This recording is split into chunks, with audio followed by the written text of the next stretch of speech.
صلی علی رسول الکریم اما بعد فاعوذ باللہ من الشیطان الرجیم بسم اللہ الرحمن الرحیم قل ان کنتم تحبون اللہ فاتبعونی یحببکم اللہ ویغفر لکم ذنوبکم واللہ غفور الرحیم صدق اللہ العظیم۔ ایاکم الثقلین القرآن و سنتی او اطرتی او کما قال علیہ الصلوۃ والسلام۔ میرے بھائی اور دوستو، جتنے اعمال ہیں بخشش کے، اس میں کوئی شک نہیں اللہ اس میں بخشش عطا فرماتے ہیں، جتنے بھی ہیں۔ مثلا کتے پر ترس کھایا، اللہ نے بخشش عطا فرما دی، معاف کر دیا۔ مکھی پر ترس کیا، اللہ نے بخشش عطا فرما دی، معاف کر دیا۔ آپ صلی اللہ علیہ وسلم نے ارشاد فرمایا کہ شخص ٹہنی کاٹ لی، ٹہنی کا کاٹنے اللہ کو اتنا پسند آیا کہ اللہ نے زندگی بھر کے گناہ معاف کر دیے، بخشش عطا فرما دی۔ آپ صلی اللہ علیہ وسلم نے ارشاد فرمایا کہ ایک شخص ادھار دیتا تھا، ادھار میں ڈھیل دیتا تھا، چھوٹ دیتا تھا، کوئی بات نہیں، ٹھیک ہے، کب دو گے؟ اگلے ہفتے دوں گا۔ اگلے ہفتے پھر بیچ دیا کرندہ، نہیں دے سکتا، اس سے اگلے ہفتے ٹھیک ہے، یہ چھوٹ دیتا تھا۔ اپنے کرندوں کو کہا ہوا تھا سختی نہیں کرنا، جتنا کوئی مہلت مانگے دو، جتنا کوئی ڈھیل مانگے دو، جتنا کوئی ٹائم مانگے دو، تمہیں اختیار ہے، تمہیں یہ اختیار نہیں ہے کہ کسی کو ذلیل کرو، شرمندہ کرو، سختی کرو، یہ نہیں ہے۔ تو اس پر نبی کریم صلی اللہ علیہ وسلم اللہ نے زندگی بھر کے گناہ معاف کر دیے۔ تو بخشش کا سامان بہت ہے۔ حضرت صاحب کتاب التوابین انہوں نے لکھا ہے، ایک شخص نبی کو شہید کرتا ہے اور ولی کو بھی مار دیتا ہے۔ اس کے علاوہ بڑے جرائم ہیں۔ اس کو الٹا لٹکایا گیا، الٹا لٹکتے ہوئے اس نے کہا، اے رب، آج کوئی نہیں ہے مجھے بچانے والا، تو ہی ہے جو معاف کر دے، تو تیرے کرم میں کوئی کمی نہیں، تیرے بخشش میں کوئی کمی نہیں۔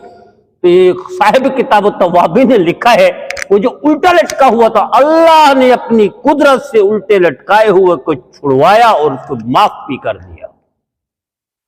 تو بخشش کا سامان بہت ہے، بخشش کے بہانے اللہ کے پاس بہت ہیں۔ اللہ کے نام کا ادب، اللہ نے زندگی بھر کے گناہ معاف کر دیے۔ آپ صلی اللہ علیہ وسلم نے ارشاد فرمایا کہ اللہ قیامت کے دن فرمائیں گے، جاؤ مالک، دیکھو جہنم میں جس نے زندگی بھر ایک دفعہ اللہ کہہ دیا ہو، اسے بھی جہنم سے نکال دو۔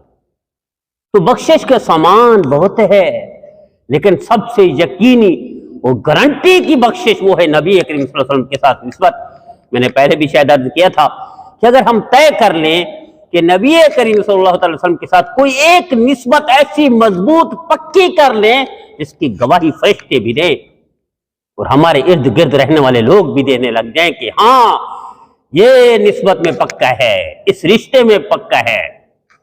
مثلا میں آج صبح عرض کر رہا تھا اپنے ساتھیوں سے صبح کی نماز میں کہ ہم درود والی نسبت کو پکا کر لیں، حضور کے ساتھ پکا کر لیں کہ ہمارے ساتھ وہ جڑ جائے، وہ نسبت ایسی مضبوط ہو جائے کہ سید اصغر حسین شاہ صاحب رحمۃ اللہ علیہ، یہ حضرت مفتی اعظم پاکستان مفتی شفیع صاحب رحمۃ اللہ علیہ، ان کے استاد تھے، دارالعلوم دیوبند میں پڑھاتے تھے، انہوں نے کتاب لکھی، چھوٹا سا رسالہ لکھا ہے۔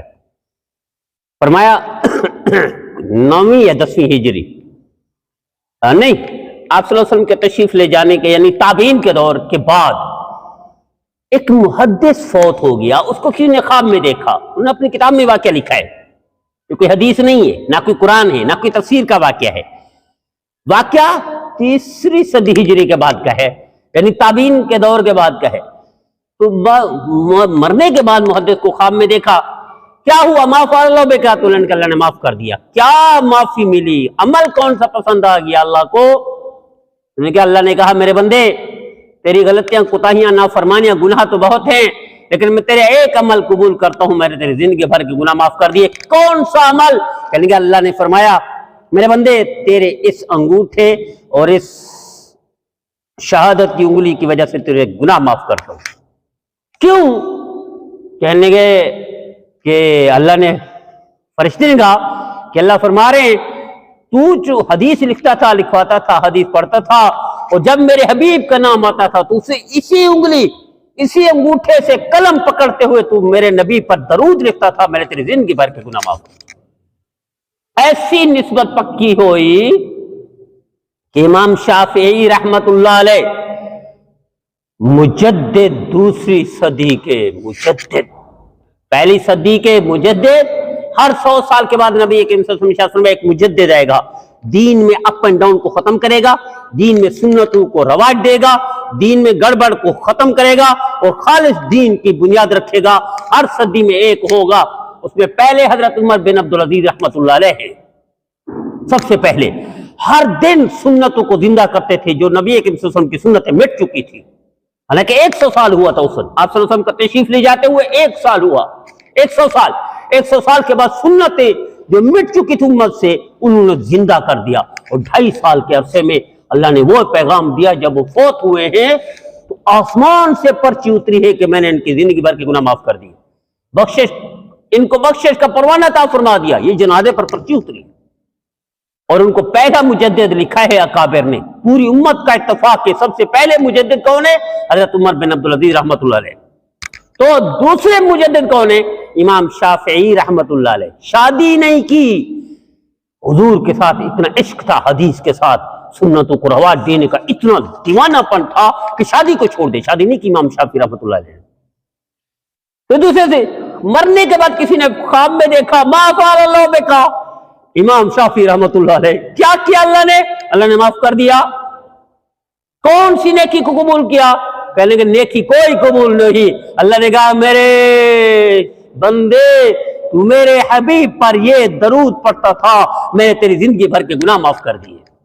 امام شافعی رحمت اللہ علیہ، کہاں ہم جیسے نکمے، کہاں امام شافعی رحمت اللہ علیہ کہ شادی نہ کر سکے، فرصت نہیں تھی حضور صلی اللہ علیہ وسلم کے فرمان کو رائج کرنے میں، پھیلانے میں، واعظ و تبلیغ، درس و تدریس اور حدیث پڑھنے پڑھانے میں اتنے خرچ ہوئے، اتنے مصروف ہوئے کہ شادی کا موقع نہ مل سکا، اور ایسے ہی تشریف لے گئے دنیا سے، اور تھوڑی سی عمر میں، چھوٹی سی عمر میں تشریف لے گئے۔ تو مجدد دوسری صدی کے یہ ہیں، بخشش کا سامان کیا ہوا؟ میرے نبی کے ساتھ درود کی نسبت۔ میرے عزیزو، طے کر لیں اللہ کی رضا کے لیے، میں نے پہلے بھی عرض کیا تھا، ہم میں سے ہر بندہ ایک نسبت کو مضبوط کر لے، چاہے وہ درود، سب سے آسان نسبت کیا ہے درود کی؟ اٹھتے بیٹھتے چلتے پھرتے کھاتے پیتے کیا مشکل ہے؟ حضرت سیدہ فرماتی ہیں لکل احیان، اللہ کے حبیب ہر وقت ذکر کرتے تھے لکل احیان، ہر لمحہ، اس لیے حضور نے فرمایا میں جب سوتا ہوں تو میری صرف آنکھ سوتی ہے، میرا دل نہیں سوتا، دل اس وقت بھی اللہ کی یاد میں لگا رہتا ہے۔ تو ہمارے لیے کیا مشکل ہے؟ آپ کو تو کوئی ضرورت نہیں تھی، میرے نبی کو ذکر کی ضرورت نہیں تھی، نبی ان سے اوپر ہوتا ہے، لیکن اس کے باوجود لکل احیان، ایک لمحہ بھی خالی نہیں ہوتا اللہ کی یاد سے نبی کا۔ یہ میرے اور آپ کے لیے تھا، ہم کیا کر رہے ہیں؟ ہمارے ساتھ تو کوئی عمل ہی کوئی نہیں، بخشش کا سامان ہی کوئی نہیں۔ تو میرے عزیزو، بخشش کی یقینی سامان گارنٹی کا وہ ہے نبی کریم صلی اللہ علیہ وسلم کے ساتھ نسبت، یہ پکی کر لیں، کوئی ایک نسبت کو مضبوط کر لیں۔ ایک یہاں اردو بازار میں وہ ہے مولانا ارسلان بن اختر، انہوں نے کتاب لکھی ہے، اس میں بہت ساری روایتیں لکھی ہیں، ساری روایتیں اس میں صحیح نہیں ہیں، بہت ساری کمزور روایتیں۔ اس میں ایک روایت یہ لکھی ہے کہ نبی کریم صلی اللہ تعالی وسلم کا ارشاد گرامی ہے کہ اللہ قیامت کے دن ہر اس جوڑے کو معاف کر دیں گے جنہوں نے اپنے بچے کا نام یا محمد رکھا یا احمد رکھا، اللہ اس کو معاف کر دیں گے، صرف نام کی نسبت میرے نبی کی۔ ایک روایت اس میں لکھی ہے کہ اللہ قیامت کے دن فرمائیں گے یا محمد، نام کے ساتھ نسبت اللہ یہ اعزاز دیں گے، اللہ فرمائیں گے یا محمد، تو سارے محمد جن جن کا نام ہوگا کھڑے ہو جائیں گے، اللہ فرمائیں گے میں نے کسی محمد کو نہیں پکارا ماں سوائے اپنے حبیب کے، اپنے لاڈلے پیارے کے، اپنے محبوب کے۔ سارے محمد کہیں گے یا اللہ ہمیں کیا خبر تھی آپ نے اپنے محمد کو پکارا ہے یا ہمیں پکارا ہے، ہمارا نام محمد تھا تو ہم کھڑے ہو گئے۔ اللہ فرمائیں گے ٹھیک ہے تم محمد ہو تو میرے محمد کے ساتھ سارے جنت چلے جاؤ۔ یہ کوئی پکی روایت مضبوط نہیں ہے لیکن وہ لکھا ہے اس کتاب میں۔ میرے عزیزو، نام کی نسبت کا، بلکہ امام غزالی رحمۃ اللہ نے ایک واقعہ لکھا ہے، موسیٰ علیہ السلام کے دور کا ایک بدکار تھا، اتنا بدکار کہ اس کو نکال دیا گیا۔ کچھ دن کے بعد اللہ نے بھائی جی موسیٰ اپنے عوام کو بتا دو میرا ایک ولی ہے جنگل میں، اس کا جو جنازہ پڑے گا میں معاف کر دوں گا۔ گئے لوگوں نے کہا موسیٰ تو موسیٰ تھے، نبی تھے نا، نبی کو اشکال نہیں ہوتا اللہ کے فرمان پر، یاد رکھیے گا۔ عوام کو اعتراض ہوا ہے، یا موسیٰ یہ کیا کر دیا آپ نے، یہ تو وہی تھا جس کو ہم نے نکالا تھا، یہ تو ایسے ایسے ایسے گناہگار بدکار تھا، اس کو نکالا تھا۔ اللہ نے فرمایا موسیٰ بتا دو ان کو وہی تھا جو تم کہہ رہے ہو، وہی تھا، لیکن ایک دن اسے تورات پڑھتے پڑھتے میرے حبیب میرے لاڈلے محمد عربی کا نام آیا، اسے درود پڑھا تھا، میں نے اس دن اس کی زندگی بھر کے گناہ معاف کر دیے۔ موسیٰ علیہ السلام کے دور کا شخص اللہ مغفرت کا سامان میرے نبی پر درود ہے، تو ہم تو ہیں ہی محتاج، ہمارے پاس تو عمل ہی کوئی نہیں، ہم تو ہیں کھوکھلے خالی، ہماری تو جیبیں کیا ہمارے دامن ہی خالی ہے۔ تو میرے عزیزو کوئی ایک نسبت اللہ کی رضا کے لیے پکی کر لے نبی کریم صلی اللہ علیہ وسلم کے ساتھ، کوئی ایک نسبت مضبوط کر لے، اس کو مضبوط کر لے۔ حضرت امام غزالی رحمۃ اللہ علیہ اس واقعے کو بہت سارے کاتب نے لکھا، فرماتے ہیں کہ مدینہ منورہ میں ایک لڑکا تھا، نوجوان سید تھا۔ نوجوانی میں جیسے ہوتے ہیں اپ اینڈ ڈاؤن ہو جاتا ہے، غلطی کوتاہیاں ہو جاتی ہے، سارے اعمال تو نہیں ہوتے نوجوانی میں، غفلت میں گزرتی ہے۔ نوجوان سید تھا تو غفلت میں تھا، ایک بڑے اللہ والے تھے، وہ اس سے تھوڑے دل میں ناراض رہتے تھے، دل میں کہ سید ہے اور اپ اینڈ ڈاؤن ہے، گڑبڑ ہے۔ تو ایک دفعہ خواب میں دیکھتے ہیں نبی کریم صلی اللہ علیہ وسلم تشریف فرما ہے، تو آپ کو پتہ ہے قیامت کے دن ہر بندہ حاضر ہوگا، یا رسول اللہ میں آپ کا امتی، میں آپ کا امتی۔ تو حضور نے فرمایا بعض لوگوں کے درمیان اللہ دیوار کھڑی کر دیں گے۔ تو یہ خواب دیکھ رہا ہے، حضور تشریف فرما ہے، قیامت قائم ہو چکی ہے، لوگ جا رہے میں امتی میں امتی میں امتی، حضور سرٹیفکیٹ دے رہے، ہاں تو امتی امتی امتی تو امتی۔ یہ آگے بڑھتا ہے، جس نے نوجوان سید کے لیے دل میں تھوڑا سا بغض تھا، یا رسول اللہ میں آپ کا امتی، یہ جو نیک آدمی تھا نا، یہ اس کو نوجوان کو کہتا تھا تو کہاں سید ہے، تو اپنا حسب نامہ دکھا، حسب نامہ دکھا، حسب نسب تیرا کیسے ملتا ہے، تو گڑبڑ ہے، تو نماز صحیح نہیں پڑھتا، اعمال ٹھیک نہیں ہے، تو کہاں سے سید ہے، لاؤ حسب نسب نہ دکھاؤ۔ جب یہ خواب میں دیکھتا ہے تو آگے ہوتے یا رسول اللہ میں آپ کا امتی، حضور نے فرمایا اپنا حسب نسب دکھاؤ، دکھاؤ حسب نامہ، تم کہاں امتی ہے میرے۔ پھر حضور نے فرمایا خواب میں اس کو جھٹکا دیا جا رہا ہے، اس کو تنبیہ کی جا رہی ہے، حضور نے فرمایا تو نے نہیں پڑھا کہ نافرمان اولاد بھی نسبت اپنے والدین کے ساتھ ہوتی ہے۔ حضور خواب میں فرما رہے، اٹھا، خواب تھا، اٹھا، چیخا، چیخ ماری، فوری حاضر ہوا اس دروازے پر جہاں سید رہتا تھا، مجھے معاف کر دو، مجھ سے غلطی ہو گئی، میں نہیں کروں گا۔ میرے عزیزو کوئی ایک نسبت میرے نبی کے ساتھ پکی کر لے، کوئی ایک نسبت، چاہے وہ نام کے ساتھ نسبت ہو، یا حضور کے خاندان کے ساتھ نسبت ہو، یا حضور کے ساتھ درود والی نسبت ہو، یا سنت، کیا مشکل ہے، جو سنت پتہ چلتے جائے اس پر عمل کرتے جائے۔ نبی کریم صلی اللہ علیہ وسلم تشریف فرما تھے، آپ روزانہ عادت مبارکہ تھی، آپ ارشاد فرماتے تھے کوئی مسئلہ ہے میں تمہیں حل بتا دوں، کوئی خواب ہے تمہارے تعبیر بتا دوں، صبح کی نماز ہے۔